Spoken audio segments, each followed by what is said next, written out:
మన తెలుగు సాహిత్యంలో అసలు సిసలైన సామాజిక స్పృహ ఉన్న కవి వేమన. మన వేమన, అదే ప్రజాకవి వేమన. సమాజంలో ఉన్నటువంటి విలువలను గురించి ఇంత గొప్పగా చమత్కారంతో చెప్పిన వేరే కవి మన తెలుగు సాహిత్యంలో లేడు సుమా.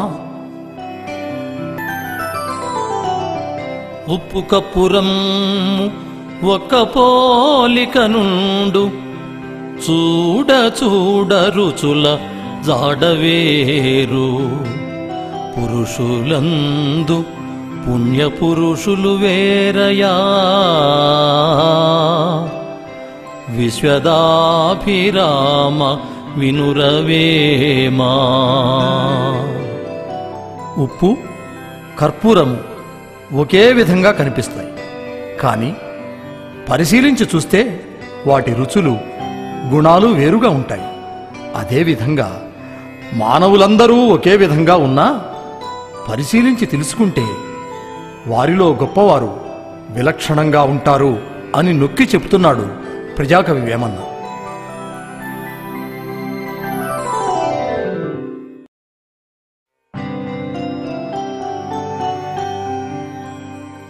అల్పుడెప్పుడు బల్కు ఆడంబరముగాను,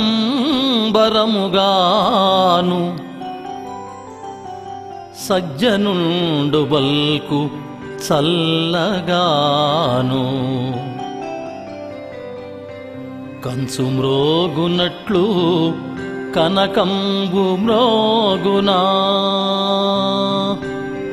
కంచు మ్రోగునట్లు కనకంబు మ్రోగునా.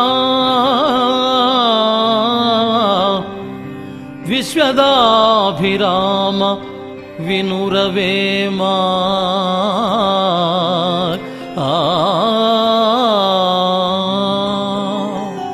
తక్కువ బుద్ధి గలవాడు ఎప్పుడునూ గొప్పలు చెప్పుకుంటుంటాడు. మరి మంచి బుద్ధి గలవాడు తగినంత మాత్రమే మాట్లాడుతుంటాడు. కంచు మ్రోగునంత పెద్దగా బంగారము మొగదు గదా. గంగిగోవు పాలు గంటెడైనను చాలు, కడివెడైననేమి ఖరము పాలు. భక్తి గలుగు కూడు పట్టెడైనను చాలు, విశ్వదాభిరామ వినురవేమా. మంచి ఆవు పాలు గరిటెడైనను చాలు, ఉపయోగముగా ఉండును. కానీ కడవ నిండా ఉన్న గాడిద పాలు ఎన్నితే మాత్రం ఏం ప్రయోజనం? భక్తితో పెట్టిన భోజనము కొద్దిగా అయినా కదా అని చెబుతున్నాడు మన వేమన కవి.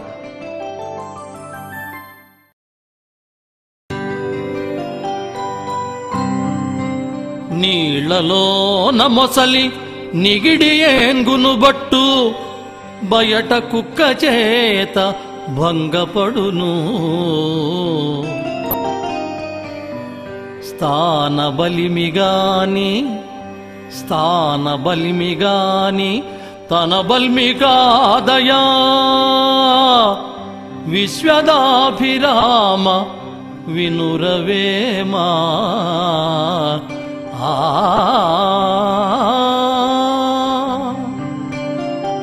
నీళ్లల్లో ఉన్న ముసలి చిన్నదైనను ఏనుగును కూడా నీటిలోనికి లాగి చంపగలదు.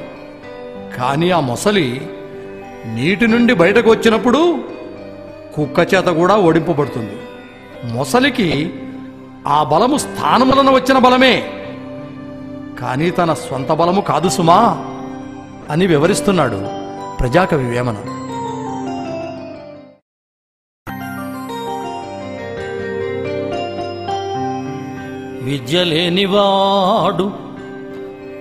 విద్యలేనివాడు విద్వాంసు చేరువా, ఉండగానే పండితుండుగాడు. కొలని హంసల కడ కొక్కెరలున్నట్లు, కొలని హంసల కడ కొక్కెరలున్నట్లు విశ్వదాభిరామ వినురవేమా.